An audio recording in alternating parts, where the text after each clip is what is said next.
Heard what? The Russians have done what? And where's our program? Still testing with Ham? Oh, Ham is the name of your orbiting monkey. It's sure good to know America's space program is in such good hands. Oh, will she rest? Oh, will she rest? If we should venture just one rest. Oh, will she rest? Oh, will she rest? If we should venture just one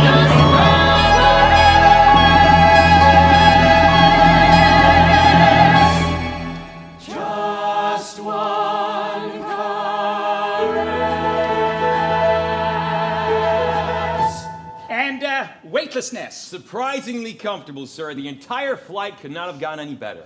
How did the crowds react? Well, it wasn't until I stepped out onto the deck of the carrier that I realized the intensity of the emotion so many people had for me, the other astronauts. In fact, this whole damn manned space program. So, from now on, there's no turning back. Absolutely, sir. Ah, Bob! Now that we finally have our first American in space, I want to know what NASA is doing. Not planning, doing. How are we going to catch the Russians?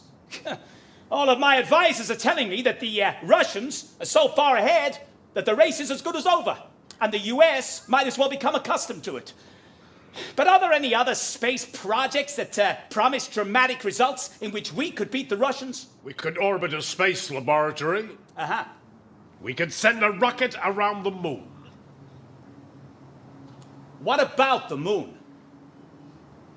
Could we land a man on the moon and bring him back safely? And, more importantly, can we beat the Russians to it? I believe we will have that capability within the next few years, Mr. President. But it will be expensive. How expensive? At least 10 times NASA's current budget. Show me what you've got so far. Did I hear what I thought I just heard? You heard right. President wants us to land on the moon. Not just fly around Yeah, it. but it just ain't possible. Kennedy's nuts. Nuts? Could the eminent Captain Gus Grissom be calling our president nuts? First, we don't have any rockets. But we've got lots of rockets. We don't have any rockets that reach that high. What about the Atlas? Yep, what about the Atlas? The mighty Air Force that rocket. explodes a mile The high. Navy's success rate is 1 in 3. But sadly, the one crashed into the sea. The Army's designs are far more sound. Yet all of their rockets explode on the ground. What about Al's right still? Got me into suborbit. If he thinks 15 minutes in orbital space has magically equipped us to win this race, then he's nuts. Are you sure?